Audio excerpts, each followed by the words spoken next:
Guys got it? All right, hard work on three, sprint to the next spot. Ready? 1, 2, 3. Hard work. Sprint to the next spot. Don't walk. Get there, get there, get there, get there. This atmosphere, as we expected. The difference in the game was our turnovers. We turned it over 26 times, gave up 37 points off the turnovers, and got beat 10 on the free throw line. So that's not a good recipe. And I think we got it to 1 with about 9 minutes left, and turned it over 2 straight times, and we had the game tied and turned it over 3 straight possessions. And so at the end of the day, that ultimately did us in. But give VCU credit; they played extremely well, extremely hard, and we didn't have much of an answer for Santos Silva down low.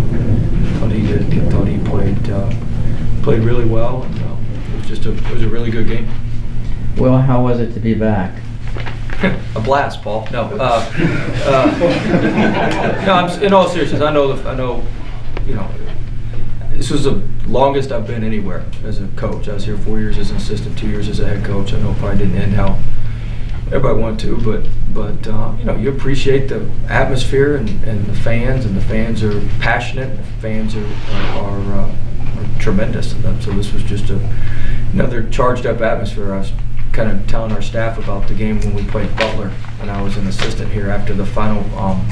After we lost to Butler in the Final Four, I said they'll probably break the noise record this game that was set at the Butler game. But tremendous crowd, tremendous fans, and obviously a really good program. It's going to keep winning and go back to rooting for VCU.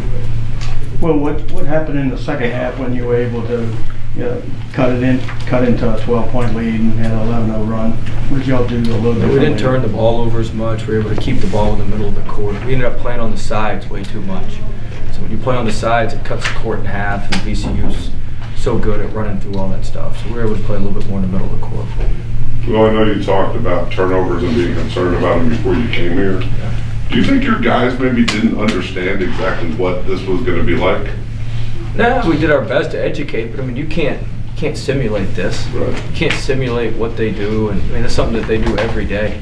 Coach Rhodes, I told him, he's done a phenomenal job, because when we were assistants together, we used to always hate giving up the layups. We used to give up a ton we used to press and create a bunch of turnovers, but we'd also give up a ton of layups. And he's done an unbelievable job kind of creating a hybrid system where they press and get a lot of turnovers, but they don't give up any of the layups either, because he takes it more towards half court where you're a little more compact, and so makes it a little bit more difficult. But I mean, we tried to prepare our guys as best we could. You wouldn't know it based on what we looked like today. We threw it all over the gym. Were there moments like that, their 18-4 run, I think they had 3 3-pointers in 53 seconds, where you're thinking, crap, I've seen this before, not from this bench? Yeah, it's better. It's usually better when you're on the other side. You hamstrung a little bit there because you'd already used 2 timeouts and you couldn't afford to use another. I was trying not to use another one. I probably should have used another one in hindsight, but I was trying not to use another one because we'd already used 2 in the first half. That's right. You kind of scratch your head when you shoot 52% on the road in a hostile environment and have 26 turnovers and you lose by 2 with a chance to tie it or win it at the end. Yeah, we had chances, but that's the way it's the way it bounces. It's the way it goes.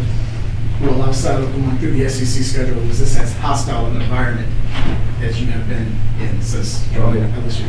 Oh, yeah. We played at Houston. It was kind of like, it wasn't to this level at Houston. And obviously when you go to like Kentucky and Rupp and some of that sort of thing. But this is different because everybody's just right on top of it. So intimate. What kind of grades do you give the crowd for creativity? Probably an A+. That was a good move, hugging the FBI guy. Well, Gary Watkins is a good dude. I still talk to him, so he probably don't want that out there, but I still talk. I don't think anybody wants to be associated with me here, but he's a good dude. He's a good guy. Coach, you clearly saw something in Marcus Santos Silva early on. Now seeing what he's developed into, what most stands out. I mean, he was the #1 rebounder on the EYBL per minute, and he goes out there and he rebounds. I mean, rebounding translates. I mean, Ray Charles could have seen that. One real difficult to see. I mean, he does the same thing that he did really well in high school, and he did really well in AU.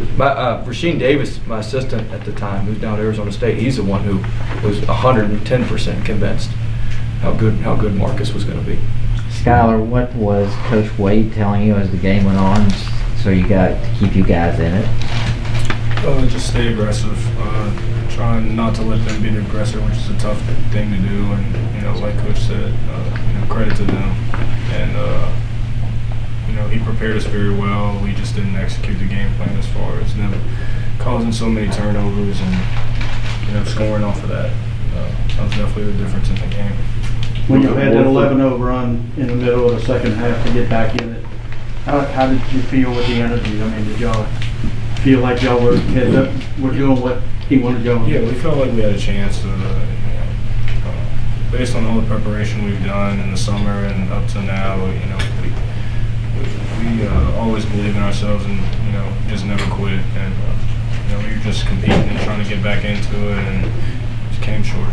Skylar, was it more frenetic than you anticipated?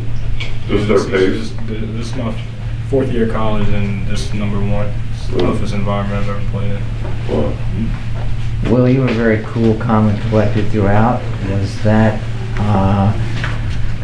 planned on your part to make sure your team stayed cool, calm? That was the idea. It didn't work real well. We still rattled the ball away 26 times. But yeah, I knew we had to come in here and keep our composure.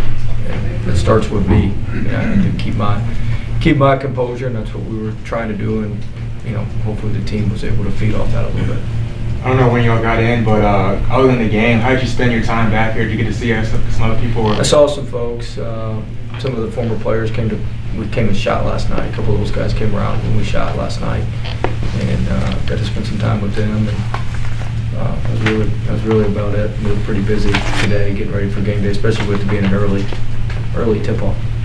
Skylar, can you describe how you develop that hesitation where you sort of get the defender to relax for a second and then you blow by?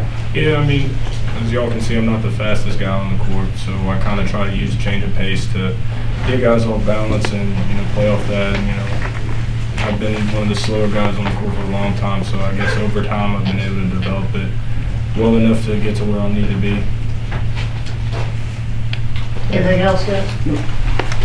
Thanks, guys. Guys got it? All right, hard work on three, sprint to the next spot. Ready? 1, 2, 3. Hard work. Sprint to the next spot. Don't walk. Get there, get there, get there, get there.